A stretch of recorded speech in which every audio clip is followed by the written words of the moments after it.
Yours truly, Brevin Thompson, is back this time to talk about Spider-Man No Way Home, directed by Jon Watts, and is the conclusion to the Homecoming trilogy, if that's what we're going to call it.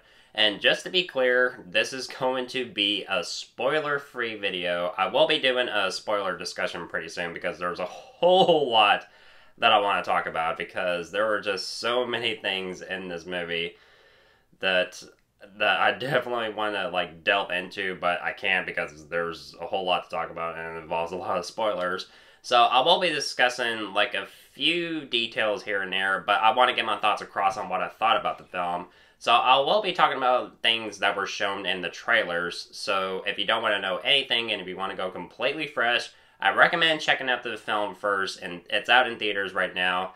And come back to check out what I have to say about the film. So if you don't want to know anything and you want to go in completely fresh, that is your warning, so I'm just trying to be careful on this. So the film picks up directly after the events of Far From Home, when Mysterio frames Peter Parker for the attacks in Europe, as well as his murder, and outed his secret identity as Spider-Man to the world. And just like that, Peter's life is completely turned upside down, and things aren't looking too well for him, as well as the people that are closest to him. So Peter decides to pay a visit to Doctor Strange and ask him to cast a spell to make the world forget that he is Spider-Man. So while Strange attempts to cast a spell, things don't turn out well, and instead pulls in different villains who have fought different versions of Spider-Man from different universes.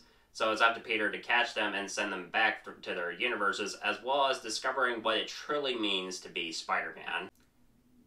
So right off the bat, I really think that this is easily the best of the Homecoming trilogy because there's just so much in this film that a lot of Spider-Man fans will love.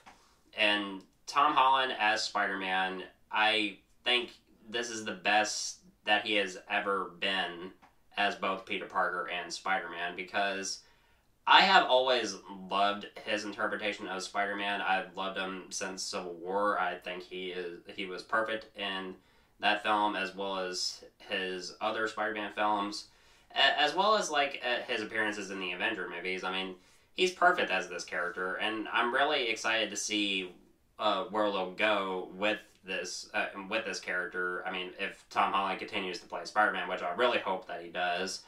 So to see him go through a lot of different shit in this film is surprisingly darker compared to how most Spider-Man films in the MCU have been. Now, when it comes to the villains in the film, the three that stand out the most for me, well, mostly the first one, which is the biggest one for me, is Willem Dafoe as the Green Goblin. I'm really happy that they got him to play the Green Goblin again, and it's like he never left this role after 2002 with Sam Raimi's first Spider-Man film. And what he does as this character, I mean, I've always appreciated what Willem Dafoe did as the Green Goblin. I mean, because he brings so much to the role. I mean, he's chewing the scenery, and he's having the time of his life.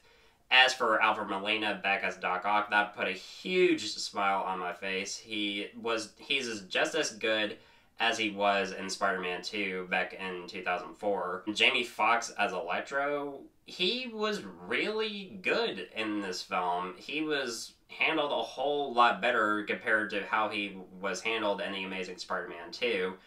And I was just we got a good Electro from Jamie Foxx. And that's something I never thought I would say. And I love Jamie Foxx. I think he's a great actor.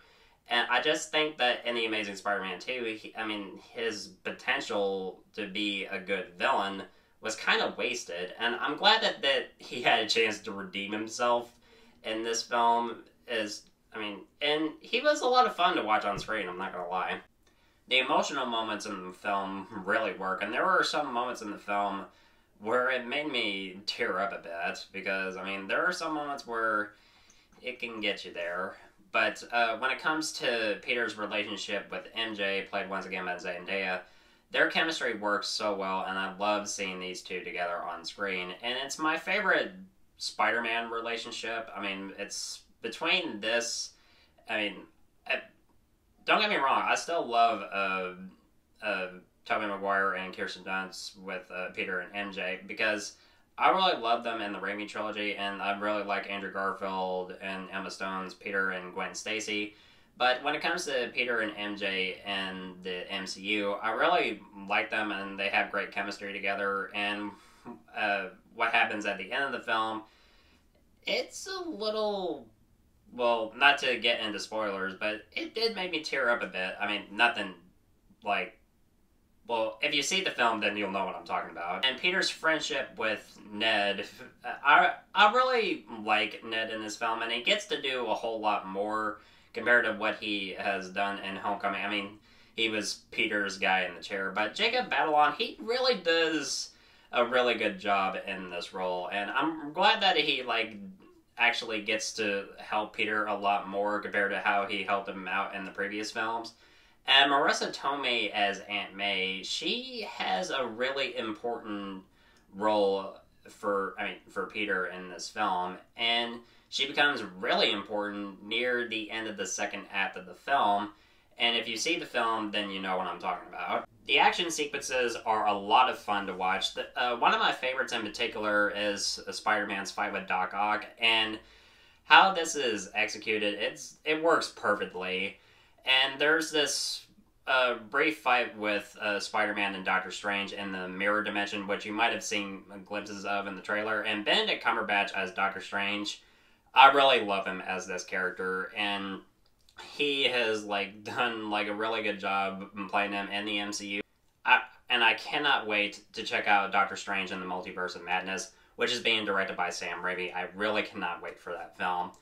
And when it comes to the third act of this film, oh boy, it was everything that I wanted it to be.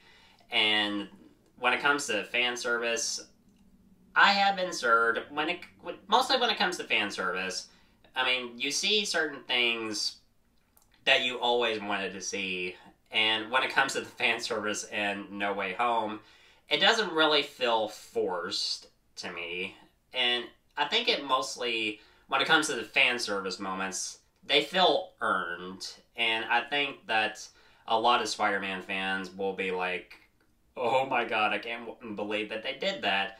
And the audience in my theater were, I mean, they were losing they were losing their minds on the shit that they were seeing on screen. They were just like, oh my god! It's just like, woohoo! It was great for me.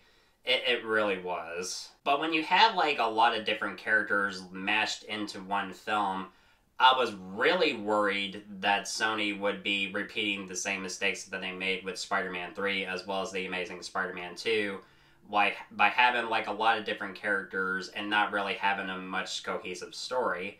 Thankfully, No Way Home kind of, like, breaks that trend, and thankfully they give enough screen time to each character, which really works. And I was like, please don't make the same mistakes as those previous films. Thankfully they didn't, and the film doesn't really lose its focus, which I was really happy with.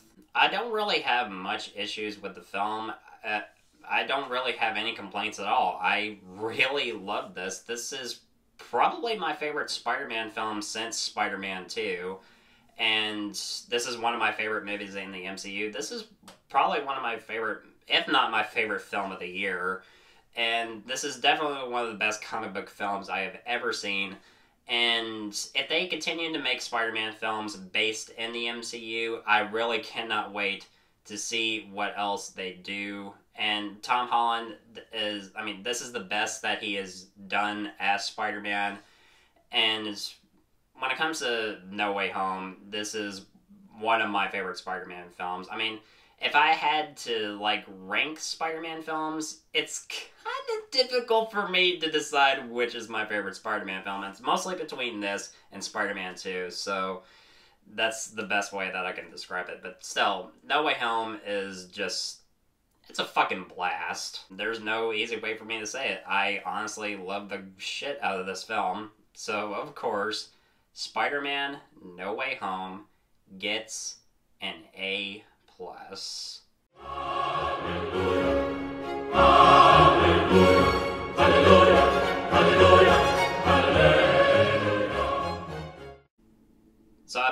you were thinking what I thought of the Mark Webb films as well as the previous MCU Spider-Man films, I did film my thoughts on those films, and I'll have them uploaded pretty soon, right after I post my my review for this film. I'll be going over, like, I'll be posting each of them one by one, and then after that, pretty soon, later this year or sometime, like, earlier in early January, I'll have a spoiler video pretty soon, so because there's just so much I want to talk about, and I definitely cannot wait for that. So guys, thank you so much as always for watching. Looking forward to doing more videos really soon. And if you want my thoughts on old or new films, of course, you know where to find me.